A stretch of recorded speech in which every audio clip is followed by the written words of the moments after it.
하나님이 우리들에게 주시는 말씀 마태복음 7장입니다. 마태복음 7장 15절에서 20절 신약 10쪽에 있습니다. 마태복음 7장 15절에서 20절 다 같이 교독으로 읽고 마지막 20절은 함께 읽도록 하겠습니다.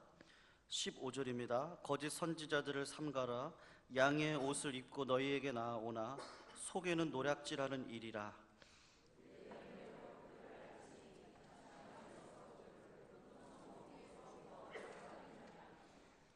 이와 같이 좋은 나무마다 아름다운 열매를 맺고 못된 나무가 나쁜 열매를 맺나니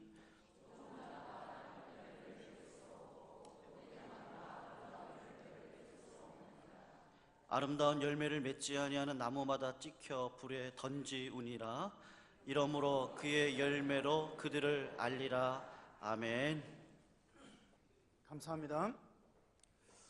오늘 아침 뉴스에 김영삼 전 대통령께서 돌아가셨다고 제가 아침에 임종 뉴스를 잠깐 보고 왔습니다. 그런데 공교롭게도 오늘 11월 22일은 미국의 가장 인기 있는 대통령이었던 35대 존 F 케네디가 52년 전에 1963년 11월 22일 날 괴한의 총탄에 맞아서 암살을 당한 공교롭게도 같은 날이기도 합니다. 제가 오늘 여러분에게 그 케네디에 대한 얘기를 조금 같이 하고 주님의 말씀을 좀 나누려고 합니다. 제가 살던 그 달라스는 그 케네디가 암살을 당한, 저희 집에서 한 20분 정도 이렇게 차를 타고 가면 그 암살을 당한 다운타운 그 도시를 갈 수가 있습니다. 미국에서 가장 관광지가 없는 도시가 달라스입니다. 살기는 굉장히 편한데 손님이 오면 모시고 갈 데가 없어요. 쇼핑센터 외에는. 그래서 손님이 올 때가 참 이렇게 미안할 때가 있는데, 그래도 유일하게 우리가 사람이 오면 모시고 가는 곳이 그 케네디가 암살을 당했던 그 도로입니다. 뭐 그래봤자 뭐 도로에 그냥 길 그대로 쓰고 있고 거기 기념 비석 하나 세워져 있는 그 정도인데, 옆에 박물관 하나 있고요. 근데 그렇게 간단하게 되어 있지만 아직도 그 존 F 케네디의 그 놀라운 어떤 인기와 그리고 영광은 아직도 미국 땅에 그대로 남아 있습니다.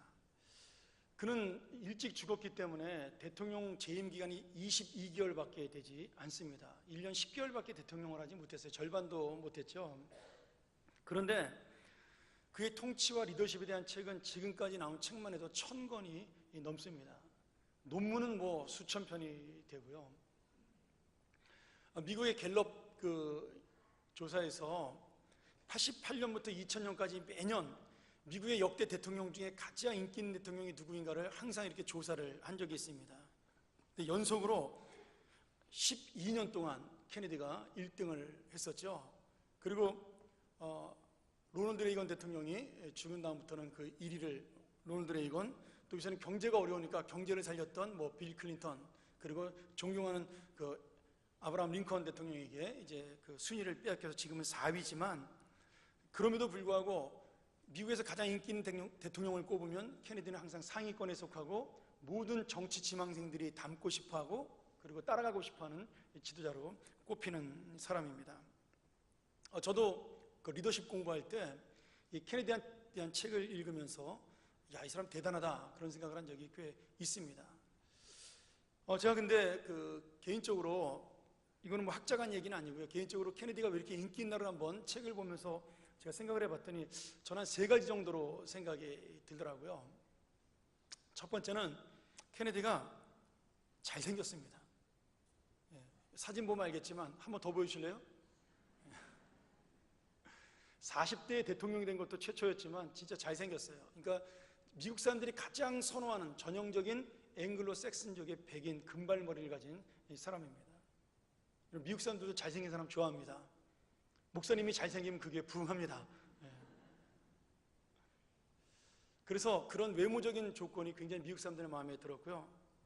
두 번째는 뉴 프론티어 정신으로 미국의 꿈과 비전을 줬던, 그 당시 소련에 밀려있던 미국의 어떤 군사력이나 과학력을 한 단계 도약시키면서 우리가 이 세계 지도자가 되자는 그 슬로건을 내걸면서 뉴 프론티어 정책을 젊은이들에게 제시해서 굉장히 많은 인기를 누렸죠.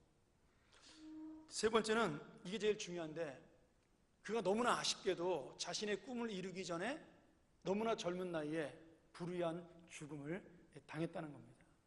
그래서 그의 죽음이 너무나 아깝기 때문에 사람들에게 신비적인 이미지로 남아 있습니다. 아마 우리나라의 박정희 대통령도 그냥 선거에서 져가지고 대통령을 물러났으면 지금처럼 인기 있지는 않았을 거라고 생각을 합니다. 그리고 지금 박근혜 대통령도 아마 대통령에게 쉽지 않았을 거라고 생각을 해요. 아버지가 죽었기 때문에 우리 특별히 어르신들이 많은 동정표를 던졌다고 생각합니다. 저희 어머니의 투표한 이유기도 했습니다. 그러니까 우리나라 사람들은 그 마음속에 착해요. 그래서 누군가 불행하게 죽었으면 그 사람이 어떤 사람이든지 간에 그 사람을 좋게 생각하려는 마음들이 있는 거죠. 근데 미국도 마찬가지입니다. 케네디가 그렇게 젊은 나이에 죽었기 때문에 아직도 많은 백성들을, 그 국민들의 마음속에는 이 케네디가 신비한 정말 훌륭한 지도자로 남아 있는 거죠. 제가 그 버지니아에 살 때 손님이 오시면은 워싱턴 DC를 구경시켜드리러 자주 나갔습니다. 굉장히 구경할 게 많죠. 우리 애들은 뭐 너무 자주 가서 가는 거 싫어했지만 저는 갈 때마다 참 많은 거를 배웁니다. 근데 제가 거기 있는 그 알링턴 국립묘지를 여러 번 간 적이 있습니다. 근데 그 묘지에 가면 미국 역대 대통령들의 묘지가 이렇게 쭉 있어요. 여러분, 그러면 우리한테 가장 유명한 미국 대통령은 누구죠? 링컨이죠. 아니면 뭐 거짓말하지 말라고 가르쳤던 워싱턴이 우리한테 더 유명합니다. 그래서 워싱턴이나 링컨의 묘지가 되게 클 거라고 생각을 하는데 실제로 거기 가보면 케네디 대통령의 묘지가 다른 묘지보다 한 4-5배 큽니다. 그리고 다 다른 대통령 묘지는 구석에 있어요. 근데 케네디만 중앙 한가운데 있습니다. 그리고 가장 많은 참배객이 오는 곳이기도 합니다. 아까 그림 한번 더 보여줄까요? 뭐 자꾸 이렇게 빼는지 그림을. 저기 그 오른쪽에 보면은 저게 불멸의 불꽃이라는 그러한 케네디를 상징하는 불꽃입니다. 저걸 365일 24시간 불이 꺼지지 않게 그 묘지 앞에다 이렇게 해놨습니다. 그러니까 관광지죠, 일종의. 그리고 거기다가 어떤 그 정신을 집어넣냐면 저것은 꺼지지 않는 미국의 개척 정신이고 우리의 비전이다, 이렇게 상징적으로 의미를 부여하고 있습니다. 저도 뭐 이 케네디를 굉장히 좋아했습니다만은, 근데 제가 케네디에 대한 책을 읽으면서 사실은 이 케네디에 대한 이미지가 굉장히 많이 조작되고 거짓이 많다라는 것을 나이가 먹어서야 깨닫게 되었습니다. 제가 여러분 케네디 대통령 개인적인 얘기를 하려고 이 얘기를 하는 것이 아닙니다. 지금 미국이 왜 잘못돼 갔나를 얘기하려고 하는 거죠. 로버트 델럭이라는 아주 유명한 그 케네디 연구가가 있습니다. 정치평론가인데 가장 유명한 케네디 편견이라는 책을 썼어요. 그분이 그 책에서 이렇게 케네디를 평가했습니다. 케네디 대통령은 미국인이 가장 사랑한 대통령이지만 가장 과대평가된 대통령이다, 이렇게 기록을 하고 그 기록이 가장 맞는 평가라고 이야기를 합니다. 자, 여러분들은 모르겠지만 케네디 대통령은 그 개인적인 사생활이 항상 섹스 스캔들로 얼룩져 있었습니다. 빌 클린턴이 모니카 루인스키랑 했던 거는 뭐 상대가 되지 않습니다. 항상 그 백악관의 뒷문으로 마릴린 monroe나 유명한 영화 배우들이 항상 들락거렸던 그러한 역사적 기록이 있죠. 그것 때문에 부부관계도 굉장히 사이가 안 좋았습니다. 개인적인 사생활도 그랬지만 정치적으로는 월남전이나 쿠바 미사일 철수 결정 등 그런 것들이 마치 그 사람의 그 공로처럼 돼 있지만 그렇지 않다라는 것이 요새 기록에 의해서 점점 드러나고 있죠. 많이 왜곡되어져 있는, 미화되어 있는 기록들이 있습니다. 근데 케네디 대통령의 가장 큰 문제는 우리가 볼 때 성경적으로 잘못된 불신앙의 문제입니다. 그는 미국 최초로 가톨릭 교인으로 대통령이 된 사람입니다. 현재까지도 미국에서는 개신교인을 제외하고 성당을 다니는 사람이 대통령 된 적이 단 한 번도 없습니다. 비신자가 대통령이 된 적은 더더욱 한 번도 없고요. 지금 모든 대통령 후보들도 서로가 기독교인이라고 그렇게 주장을 하고 있습니다. 그런데 이 케네디만이 유일하게 캐톨릭 교인으로 대통령이 된 사람이에요. 문제는 그가 대통령이 된 다음에 여러 가지로 정치적이고 사회적인 결정을 했을 때 가장 나쁜 결정을 한 것이 무엇이었냐면 1963년도에 공립학교에서 모든 초등학교와 중학교, 고등학교에서 성경과 기도를 공식적으로 금지시켰습니다.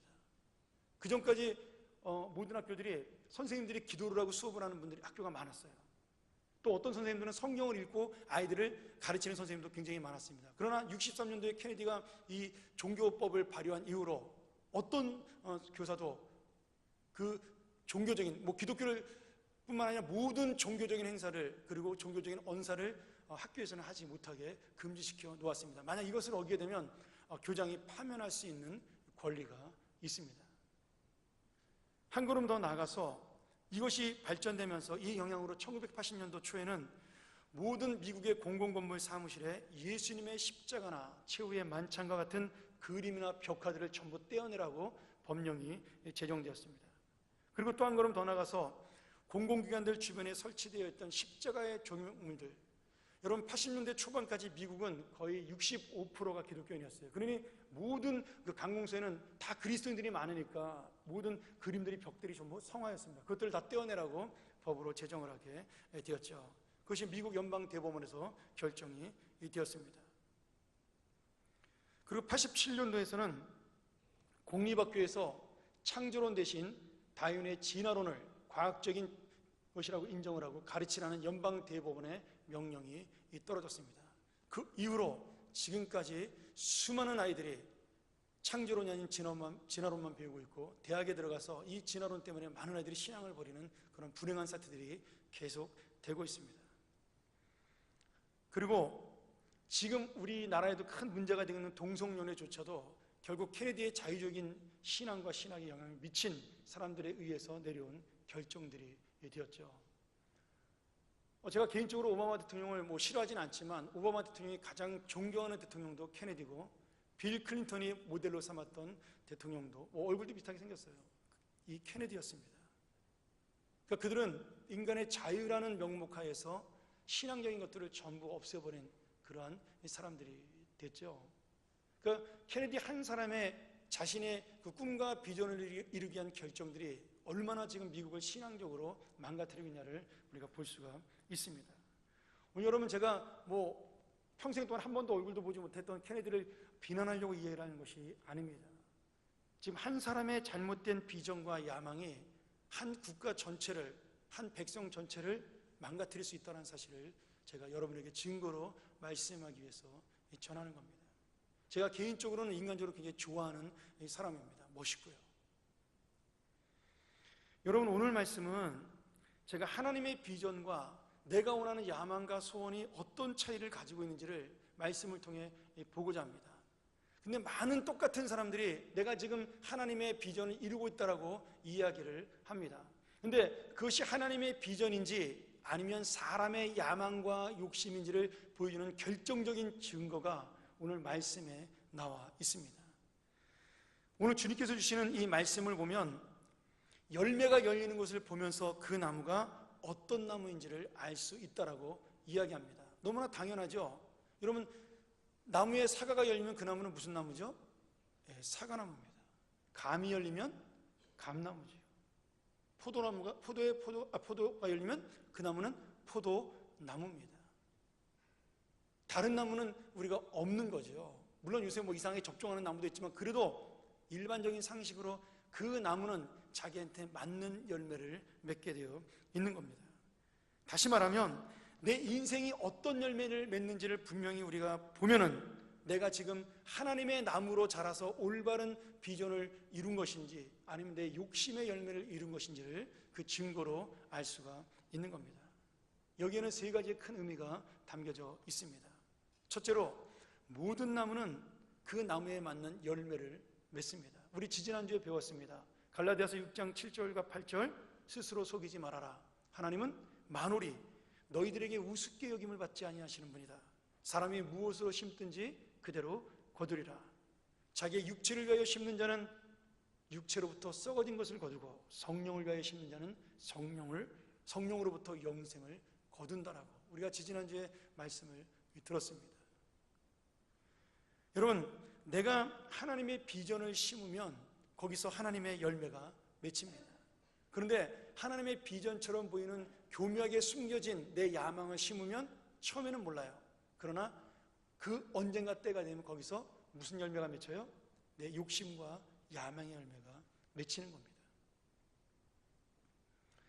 근데 문제는 많은 사람들이 그렇게 생각을 하지 않습니다.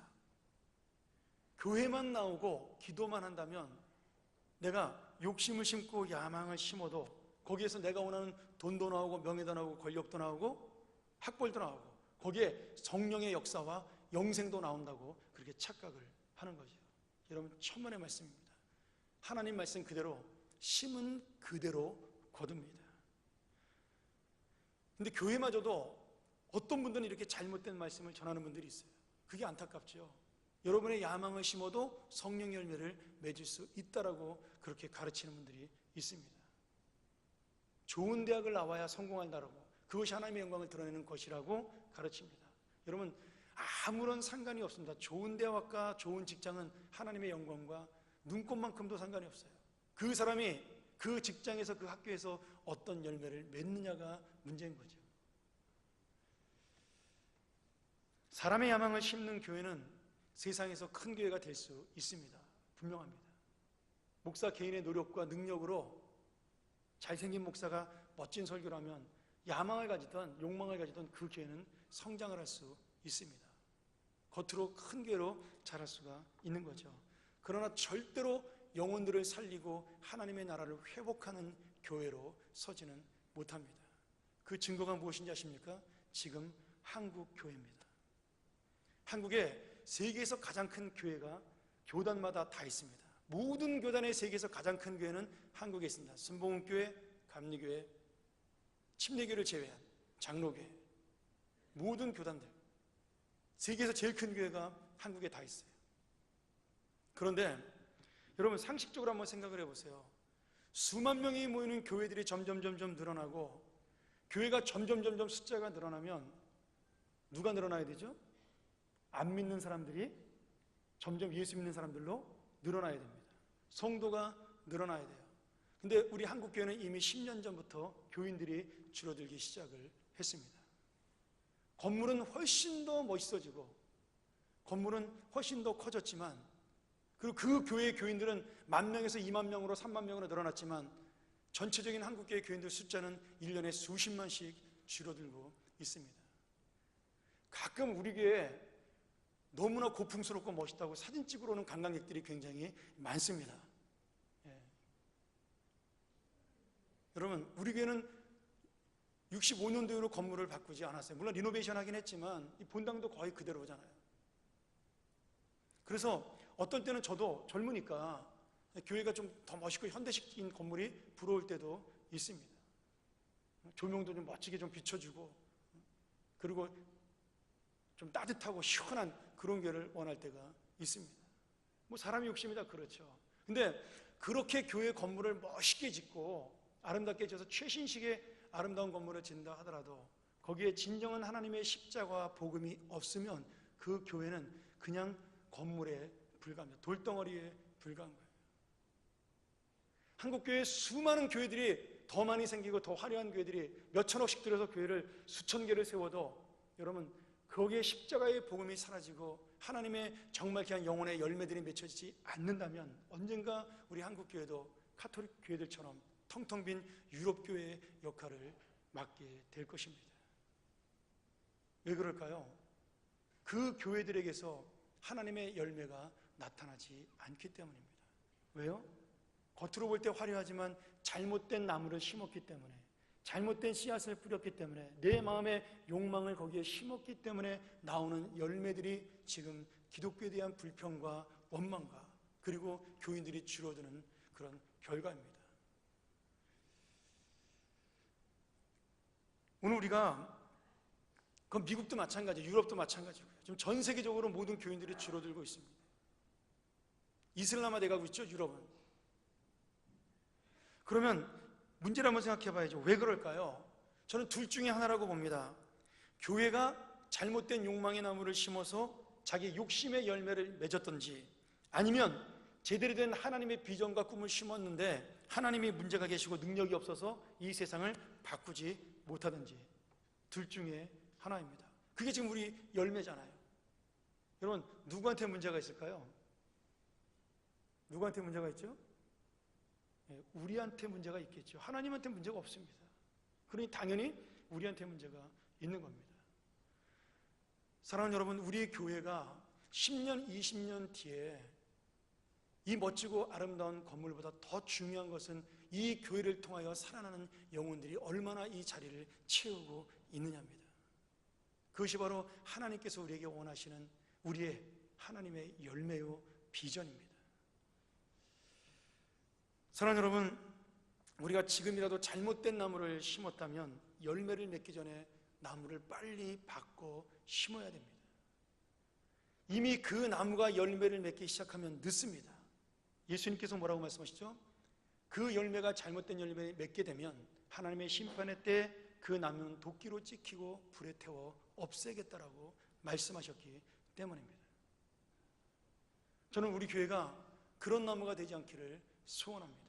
하나님의 진정한 꿈의 그 비전의 열매를 맺는 영혼을 살리는 교회가 되기를 주의 이름으로 축원합니다.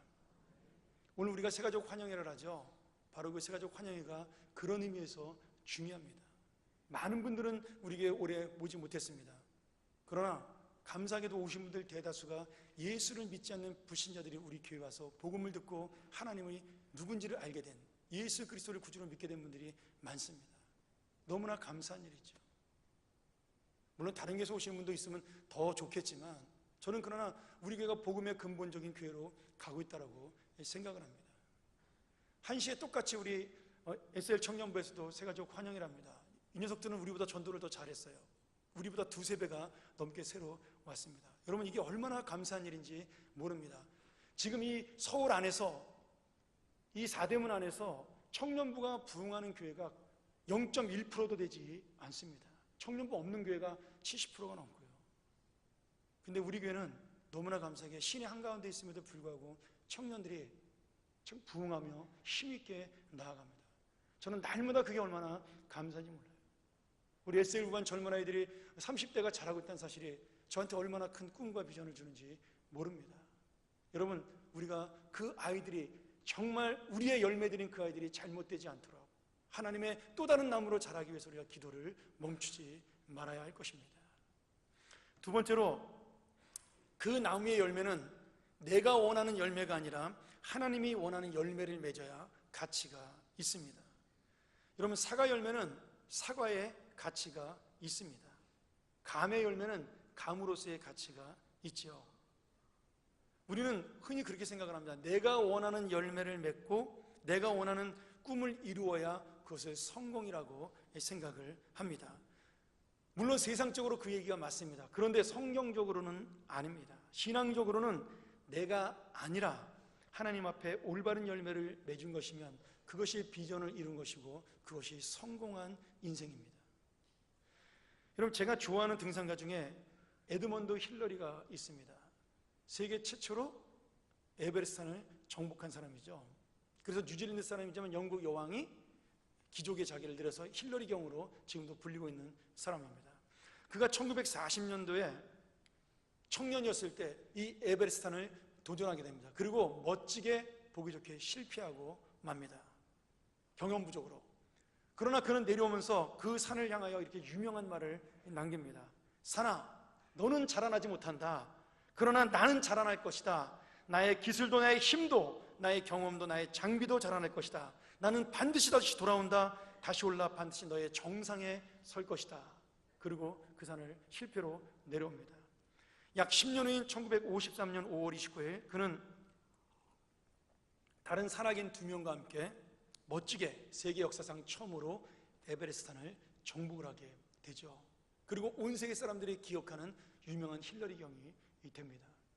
저도 지금까지 이 네팔에 있는 히말라야산, 이 에베레스트산을 수천 명의 사람이 도전을 했지만 저도 딱 2사람만 기억을 합니다. 우리나라에서 정복한 고상돈 대원과 그리고 이 힐러리 경밖에는 저에게도 기억이 남지 않습니다. 왜 그럴까요? 네, 정복에 성공을 했기 때문입니다. 그것도 처음으로 성공을 했기 때문이죠. 저 지금도 기억하는데요.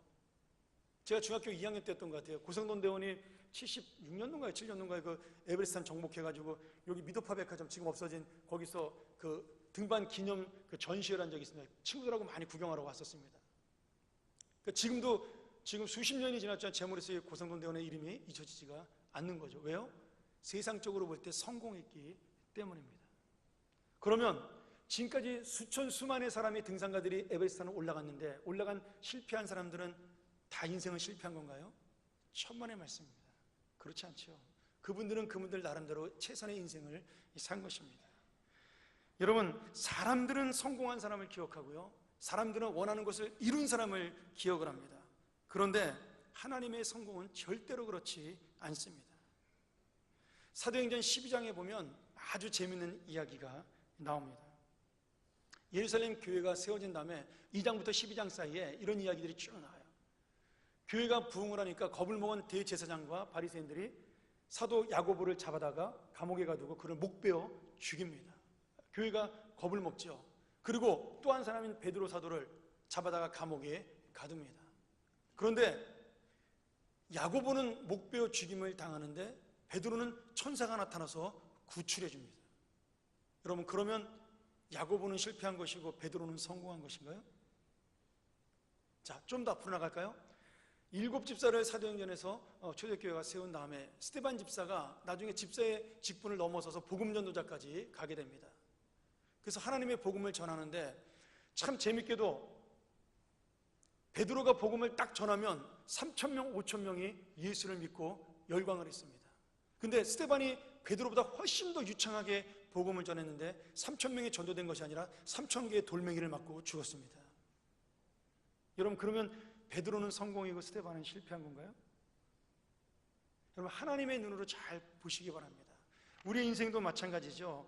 내가 지금 살아있는 것이 성공이 아니고, 내가 지금 목적을 이룬 것이 성공이 아니고, 내가 기적을 이룬 것이 성공이 아닙니다. 하나님의 뜻과 비전이 하나님의 마음으로 하나님의 나라로 이루어질 때 그것이 성공이고 실패입니다.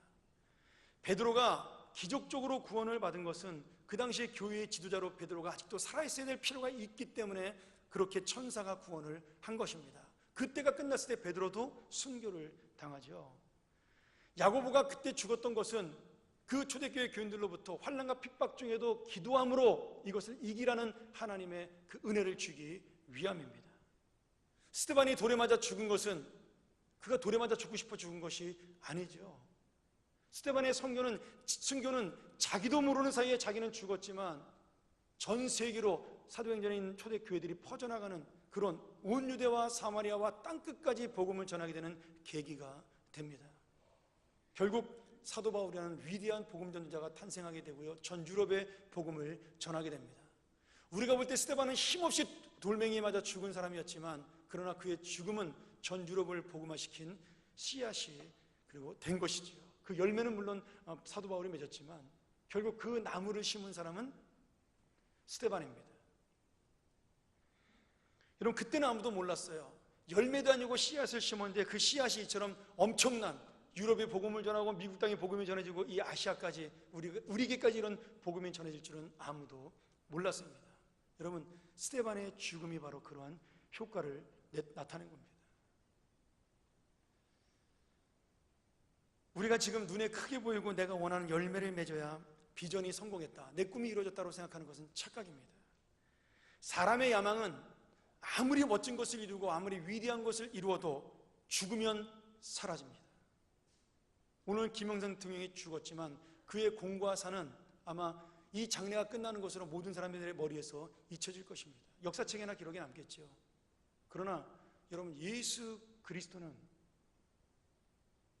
이 온 인류를 위해 하나님의 뜻을 이룬 장신의 비전을 이루었기 때문에 십자가의 비참한 죽음을 당한 것처럼 보이지만 그 무덤가에 꽃 한 송이 없었던 그러한 죽음이었지만 지금도 2000년이 지난 지금도 모든 사람에게 영향을 미치는 놀라운 성공이 되었습니다. 십자가의 죽음이 가장 큰 성공이라는 사실이죠. 오늘 여러분, 사람의 야망은 그것이 죽을 때 사라지지만 주님의 비전은, 주님의 소망은 그 사람이 죽을 때 더욱더 큰 열매로 자라나고 많은 것으로 맺어져 있기 때문입니다.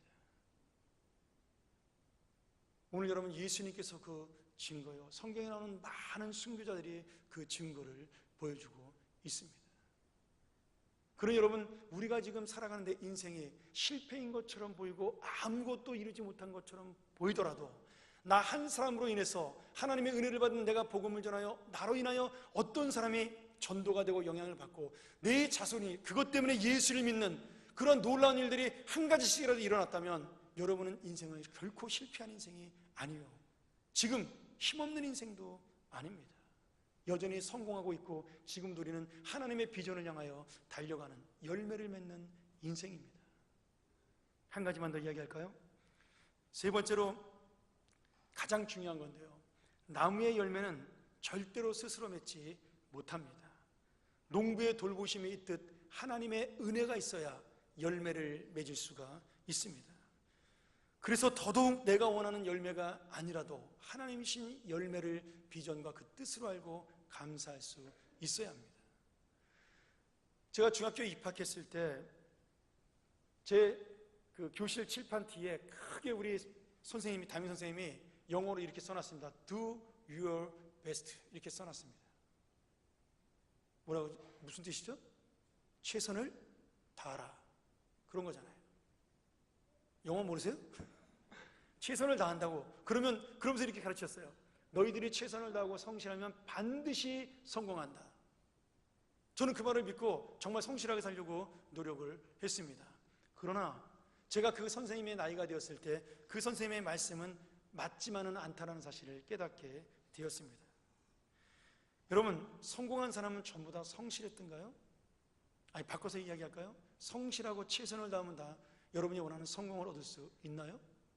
가끔 성공한 사람들의 경험담을 들어보거나 아니면 그 책을 이야기로 읽어보면 좌절할 때가 있습니다. 마치 초인과 같은 이야기들이 써 있어요. 하루에 잠을 4시간, 5시간밖에 안 자고 자기는 숨 쉴 틈 없이 일하고 뭐 이런 이야기들 써 있는 거죠. 여러분, 그거 자랑 아닙니다. 바보짓입니다, 그렇게 사는 거는. 왜냐하면 저도 지금 그렇게 살고 있거든요. 새벽마다 일어나고 저녁에 늦게 자고요. 여러분, 거기에 여러분 같은 영혼의 열매가 맺어지면 그것이야말로 성공담이 되겠죠. 그러나 거기에 자기의 야망과 욕심과 성공만 있다면 그것은 무의미한 짓입니다. 그리고 그렇게 산다고 해서 성공할 수 있는 사람은 극히 일부분에 불과합니다. 만약에 최선을 다해서 열심히 노력해서 성공한다면 사람들이 몽땅 성공하고 자기 꿈을 이뤄서 이 땅을 부자로 가득 채워야 합니다. 근데 실제로는 최선을 다하고 열심히 살아도 자기의 소원과 꿈을 이루는 사람은 극소수에 불과합니다. 우리 지난주에 수능시험 봤습니다. 벌써 수능시험에 문제 생겼다고 막 이렇게 부모님들이 법원에다가 막 재판 걸고 막 그러더라고요. 왜 그러죠? 여러분, 그 1점짜리의 아이들의 운명이 걸려있기 때문입니다. 이번에 60만 명의 아이들이 시험을 봤어요. 만약에 그 1점이 문제가 돼서 대학교 떨어지고 붙는 아이들이 수천 명일 것입니다. 제가 대학 때도 그런 적이 있었으니까요. 그러면 여러분, 내가 1점을 덜 맞아서 대학에 떨어진다면 그 아이는 1점을 더 맞은 아이보다 노력을 못한 건가요? 최선을 다하지 않은 건가요? 아닙니다. 절대로 아니죠. 그날 컨디션이 있어서 다르고 내가 아는 문제가 나오는 운 좋은 경우도 있는 겁니다. 여러분, 세상은 절대로 내가 원하는 최선을 다한다고 해서 우리가 성공할 수는 없습니다. 그러면 목사님, 열심히 하지 말아라, 마음대로 흥청망청 살아라, 그런 얘기인가요? 여러분, 절대로 아닙니다. 그 이야기가 아니라 노력과 열심히 하는 것은 너무나 당연한 기본이라는 거예요. 거기다가 우리가 무엇을 놓치지 말아야 되냐면 하나님의 비전을 이루어주는 은혜를 깨달아야 한다는 겁니다. 우리가 아무리 노력해도, 여러분, 나무가 아무리 노력을 해도 비가 내리지 않으면 나무는 열매 맺지 못합니다. 과일을 아무리 단 과일을 맺고 싶어도 뜨거운 태양빛이 그 과일을 내려치지 않으면 절대로 그 과일은 달지 않습니다. 나무가 뭘 잘못했는데요? 그러니 내 인생의 노력과 최선에 다한 그 열심으로 성공하는 것이 아니기 때문에 우리가 하나님의 은혜를 소망하는 겁니다. 하나님의 은혜가 없이는 우리가 절대로 하나님의 비전을 이룰 수가 없는 겁니다. 여러분, 만일에 어떤 사람이 자기의 노력과 최선을 다한 열심으로 성공했다고 생각을 한다면 그 순간부터 그 사람에게는 그 비전과 성공을 이룬 기쁨과 그리고 능력만 남게 됩니다. 좀 더 나가면 자랑만 남게 되죠. 그리고 그 힘으로 모든 것을 이루었기 때문에 감사와 그리고 하나님에 대한 은혜에 대한 생각도 사라집니다. 그리고 그 성공한 것을 가지고 어떻게 살아가요? 자기의 욕망대로 살아가는 겁니다. 제가 죄송합니다만 요새 롯데그룹 그 형과 아우가 싸우는 모습을 보면서 다 신문에 얘기니까 그분들 나쁘다 좋다를 얘기하고 싶은 것이 아니에요. 우리도 다 그런 마음이 있잖아요. 좀 더 갖고 싶은 거. 근데 한번 생각을 해보세요. 그분들이 가진 거를 오늘 당장 죽을 때까지 하루에 1억씩 써도 그분들은 다 못 쓰고 죽을 재산을 갖고 있습니다. 쓸 시간도 없어요, 돈도. 근데 그것 때문에 싸웁니다. 왜요? 자기 것이라고 생각을 하고 내가 이루었다고 착각을 하기 때문입니다. 제가 지난번 청년들한테 설교할 때 아니라 그랬어요. 롯데그룹은 신동빈 회장이나 그 형님의 것이 아닙니다. 내 겁니다. 우리 거예요. 제가 롯데 과자 사 먹어서 일어난 거고요. 제가 롯데백화점 가서 쇼핑해서 그 회사 먹여 살린 겁니다. 우리 국민의 겁니다. 그들의 힘으로 이루어진 것이 아니에요. 착각입니다. 여러분의 인생도 마찬가지입니다. 성공했다고 여러분 어깨에 힘주지 마세요. 여러분을 성공시키기에 눈물과 땀과 희생한 수많은 사람들이 여러분 주변에 얼마나 많은지 모릅니다. 거기다 우리같이 무능하고 부족한 사람을 위하여 희생하시고 죽으신 예수 그리스도의 은혜가 있기 때문에 우리가 지금 이 자리에 성공이라는 이름으로 앉아있을 수 있는 거죠. 많은 사람들이 자기가 이루었다고 착각을 합니다. 그렇기 때문에 여러분 하나님의 은혜로 내가 지금 이 자리에 있게 됐다고 생각을 한다면 나는 반드시 그 비전을 이루기 시작하는 그 비전을 성공하게 한 하나님의 뜻과 하나님의 그 목적을 놓치지 말아야 하는 겁니다. 내가 원하는 대로 이루어지지 않았다고 해서 열심히 했는데 내가 원하는 성공이 이루어지지 않았다고 해서 실망할 필요가 없습니다. 왜요? 하나님은 그 성공을 성공이라고 말하지 않기 때문입니다. 또 내가 원하는 것을 이루었다고 해서 교만할 필요도 없습니다. 중요한 것은 내가 사과를 원해도 하나님이 감을 주셨다면 하나님 그 감으로 하나님의 뜻을 이룰 것이기 때문이죠. 중요한 것은 내가 지금 하나님의 뜻을 이루고 있는 비전의 삶을 살고 있느냐 하는 겁니다. 여러분에게 주신 은사로, 재산으로, 여러분에게 주신 은사, 능력으로, 그리고 여러분에게 주신 재능으로 말이죠. 그래서 저는 그런 어리석었던 청소년 시절을 지나서 대학 시절 대학을 입학했더니 강의실에 이렇게 크게 액자를 누가 붙여놨더라고요. 거기 이렇게 써 있었습니다. 최선을 다하고 결과는 하나님께 맡겨라. 그것이 진리의 말씀이었습니다. 내가 최선을 다하면 어떤 열매를 맺든 그것은 하나님이 결정하실 일입니다. 그 결정된 열매를 가지고 우리는 다만 하나님의 비전을 이루어 나가는 겁니다.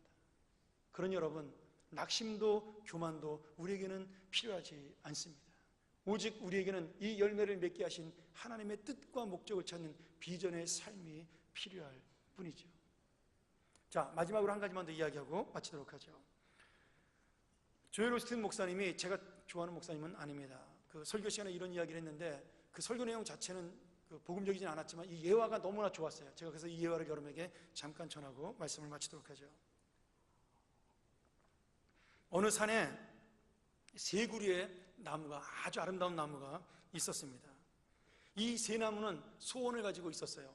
한 나무는 보석상자가 되어서 온갖 값진 보물들을 자기 안에 담고 싶어 했습니다. 또 한 나무는 고급 유람선이 되어 세상에 많은 사람들을 태우고 전 세계 방방곡곡으로 태우고 싶어한 그런 호화 유람선이 되고 싶은 생각이 있었습니다.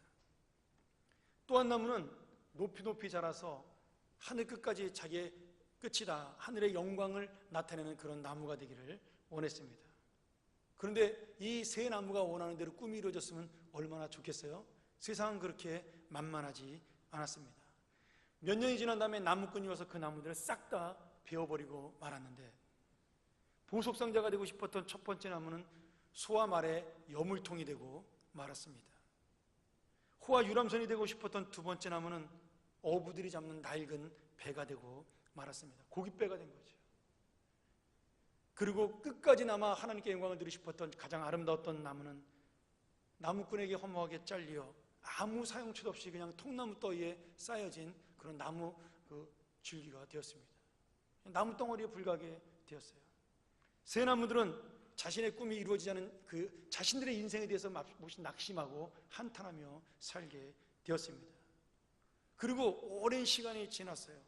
근데 어느 날 한 부부가, 그 여인은 만삭이 된 몸으로 왔는데 잠잘 곳을 찾지 못하던 한 여인이 그 나무가 만들어진 그 여물통이 있는 마구간으로 들어왔습니다. 그리고 해산의 그 시간이 다가온 그 부부는 그 여물통 나무를 잘 닦아가지고 자기의 아이를 낳고 그 아이를 그 여물통 속에 담아서 요람으로 삼았습니다. 첫 번째 나무는 여물통이 되었지만 이 세상의 가장 위대한 보물이신 예수 그리스도를 담은 나무가 된 거죠. 유람선이 되고자 했으나 낡은 고깃배가 되었던 그 나무는 30년이 지난 다음에 어떤 한 사람이 그 나무에 오르게, 그 배에 오르게 되었습니다. 그리고 그 배에 올라서 하나님의 복음을 전하고, 그리고 호수 한가운데로 가서 폭풍이 일어난 호수를 잠지 않게 하시는 그분을 만날 수가 있었습니다. 어떤 사람도 태우지 못했던, 어떤 배도 태우지 못했던 하나님의 아들 예수 그리스도의 기적을 맛본 가장 멋진 배가 된 것이죠. 세 번째로 끝까지 남아서 영광을 나타내게 했던 그 나무는 여전히 나무 통 사이에 그냥 그렇게 묻혀 있었습니다. 그리고 3년이 지난 어느 해 갑자기 이 나무는 사람들에 의해서 옮겨가기 시작을 했고, 그리고 망치와 못으로 그 나무는 십자가로 만들어지기 시작을 했습니다. 한 죄인이 그 십자가에 매달렸고요, 그 죄인은 바로 이 땅을 구원한 예수 그리스도가 매달리게 된 것이죠. 예수님이 죽은 다음에 그 나무는 나무로 끝나지 아니하고 이 세상을 구원하는 십자가의 상징으로 영광을 얻게 되었습니다. 사랑하는 여러분, 이 새 나무는 자기의 꿈과 소원이 이루어지지 않았습니다. 자기의 비전도 이루지 못했어요. 그러나 하나님께서는 이 새 나무를 통해서 당신의 꿈, 하나님의 꿈과 비전을 이루셨습니다. 오늘 여러분, 우리의 인생이 바로 그러한 인생입니다. 내가 지금 이루지 못한 것들, 아무것도 아닌 것들, 여러분, 그건 인생이 아니라는 겁니다. 지금도 하나님은 우리의 인생을 통하여 하나님의 꿈을 하나씩 둘씩 이뤄나가고 있는 겁니다. 문제는 내가 그 안에 하나님의 뜻을 이루는 비전을 담고 있느냐, 아니면 나의 야망을 담고 있느냐입니다. 오늘 우리가 앉아있는 이 자리, 그리고 여러분이 내일서부터 다시 나갈 여러분의 가정과 직장과 사업의 자리, 그리고 우리 학생들에게는 그 모든 학업의 자리가 나의 야망을 이루는 자리로 끝날 것이냐, 아니면 하나님의 비전을 이루는 자리로 끝날 것이냐, 그 결정은 여러분들에게 달려 있습니다. 기도하죠.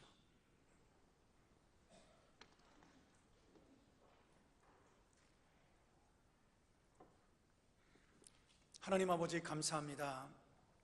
오늘 이 말씀을 통하여 우리가 또 하나님 앞에 우리 인생을 한 번 더 생각을 해보고 내 나머지 인생을 주 앞에 드리기를 원합니다. 내가 이루고자 하는 것, 무엇 때문에 이루고자 하는 것인지 깨달을 수 있도록 도와주시고, 나머지 나의 인생을 하나님의 꿈과 비전을 향하여 사용되게 도와 주시옵소서.